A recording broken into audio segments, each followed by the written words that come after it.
Esta mañana está con nosotros el doctor Rafael Pérez del Ministerio de Salud. Doctor, buenos días, bienvenido.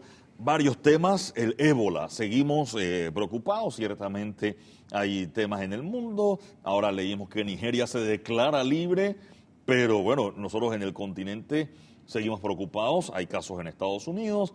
Han descartado, creo que unos en Brasil, otros en Chile, pero la alerta se mantiene. ¿Cómo Correcto. estamos en Panamá? Gracias, buenos días.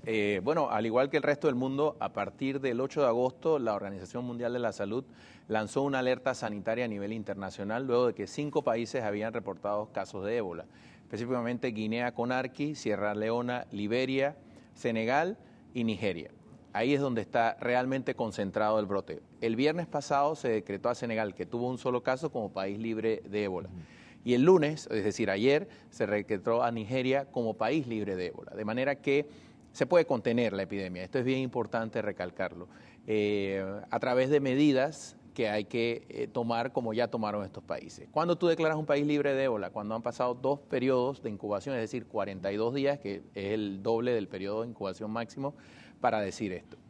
Nosotros en Panamá estamos tomando todas las medidas al respecto. Cabe decir de que se han tomado... Hay 2 escenarios. El escenario de país sin ébola, como somos nosotros y como pretendemos seguir siendo, y obviamente el peor escenario en el caso de que llegue algún caso importado.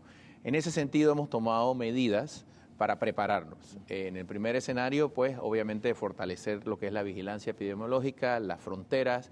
Se ha creado una comisión interagencial que no solamente está liderizada por salud, pero incluye muchos estamentos del Estado, estamentos de seguridad, Senafront, autoridad portuaria, en fin, somos alrededor de 20 instituciones que nos vamos a estar reuniendo para tratar de mantenernos en el primer escenario. ¿Cómo se maneja el tema en este momento? A ver, ahí me escribe gente y me dice, no, Eduardo, yo llegué de Miami ayer, venía con fiebre, tosiendo y a mí nadie me dijo nada, no me pusieron ninguna cámara enfrente, nadie la cámara térmica, este tema que viene para la temperatura, y la gente dice, ¿qué controles estamos teniendo? Excelente pregunta. Por favor. Como los casos vienen de África, obviamente no vamos a monitorizar a todos los viajeros, que son millones de viajeros que llegan al aeropuerto de Tocumen, porque la misma gente se va a quejar después de que te toma 2 o 3 segundos tomar la temperatura con la cámara térmica. La estamos calibrando y vamos a poner un par de escáneres adicionales. Pero el protocolo, ¿cuál es? Primero, las agencias, tenemos 3 niveles, por decir así, que hemos reforzado. Hemos reforzado el aeropuerto, hemos duplicado la capacidad de trabajo del personal de salud. Estamos cubiertos realmente durante la mayoría de los vuelos. En la madrugada no hay vuelos casi que lleguen al aeropuerto. Entonces, el primer... Y los que hay no vienen de África. Y los que hay no vienen de Fort Lauderdale, son unos vuelos de... Okay. Sí, la que viene no vienen de Estados Unidos principalmente. Viene de Estados Unidos principalmente. Entonces, en primer lugar, todas las aerolíneas están cooperando y 3 horas antes de que lleguen los vuelos a Panamá nos tienen que dar la trazabilidad de los pasajeros. Y estamos identificando los pasajeros que vienen específicamente de África y de todo el continente africano. O sea, ustedes saben de dónde viene la gente. Exactamente, 3 horas antes. Ese listado lo tenemos. Y eso ha sido una gran cooperación que hemos tenido de las líneas aéreas. En segundo lugar, cuando se identifica un pasajero que viene potencialmente de África, esos son los pasajeros que van a ser entrevistados por el médico que esté en el aeropuerto. Entonces, se le avisa al pasajero, obviamente respetando los derechos humanos, de que cuando él llegue a Panamá va a ser abordado por un personal de salud. De esa manera, cuando la persona llega a la puerta de entrada, va a ir el médico y le va a hacer una entrevista ahí, y si todo está bien, perfecto, se puede entrar al país y se le da seguimiento, o sea, se le ubica dónde va a estar y que reporte si tiene algún síntoma. Usualmente estas son las personas que vienen asintomáticas.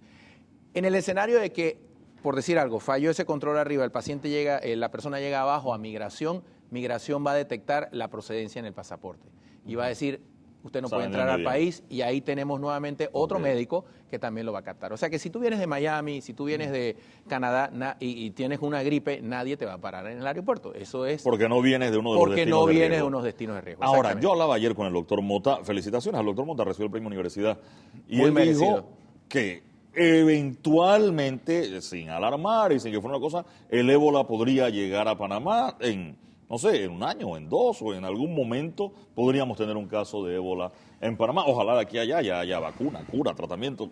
Desconozco cuál sería el tema, pero sí, eventualmente eso puede pasar. El propio ministro de Rientes lo dijo aquí, que eventualmente pudiéramos tener un caso de ébola aquí en Panamá. Precisamente por eso es que el martes pasado en Consejo de Gabinete se aprobó crear la comisión, pero además dar un crédito extraordinario para hacer las adecuaciones pertinentes. Hay que ser realistas, el mundo no estaba preparado para esto. Me dijo también ayer que solo 3 hospitales en Estados Unidos pudieran hacerlo, de 52 estados. Correcto, y nosotros estamos habilitando solamente una sala en un solo hospital, que sería la 24 de diciembre, y esto cuesta, hacer adecuaciones porque tienes que tener una antesala, una sala, ciertas medidas de bioseguridad.